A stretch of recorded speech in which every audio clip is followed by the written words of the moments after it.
Bret Michaels said he was on the fence between Slash and CC DeVille when they both auditioned for Poison. This is the Rock and Roll Weatherman. My name is Sean Morrison. I remember hearing stories that Slash did try out for Poison, and it is very interesting. Mr. Michaels did an interview with Tampa Bay's 107.3 The Eagle, where he spoke with Mr. Ethan Demetrius. I believe he's a DJ over there. Poison from Bret Michaels said why Slash, I mean to call him trash, sorry Slash, about why he wasn't chosen to be the guitarist in Poison when he auditioned to the band prior to joining Guns N' Roses in 1995.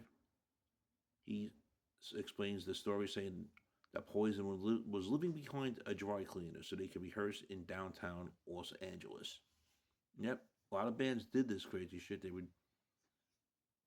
would try to go down to L.A. This is me talking now, John. Morrison, whatever you want to call me. But a lot of bands back in those days, you know, lived in a place together, etc. Now, Bret goes on to say their first guitar player, Matt Smith, was out there with them in California. The band had no money. They were living on sleeping bags on the floor. He's not making this up, Bret. And he won't embellish anything. They were living in sleeping bags, dry cleaner, downtown LA.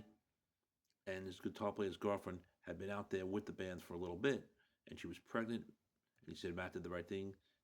Um, and that they had no money, and there was no way they could have existed the way they were living. So he left the band, and then that was that.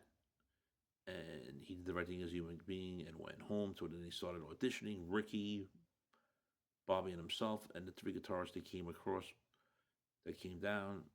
There was a ton of them because Poison was a popular band on the club scene. And he goes, but back then you weren't making anything, you're surviving, and that didn't stop him. And the truth is, came down to Slash, a guy named Steve Silver, who was at the time playing with the Joe Perry project, who was great, and CC DeVille. Each of them learned a couple of songs they'd written, and we had a band vote, and I was on the fence between Slash and CC. He was on the fence. He's like, but Slash had his style, CC had his style. But in the end, it worked out incredibly great for both Guns N' Roses and Poison. Friends, if you're not subscribed to the Sean Morrison YouTube channel, please do so. Everyone else has to subscribe. We thank you very much for the continued love, honor, and support.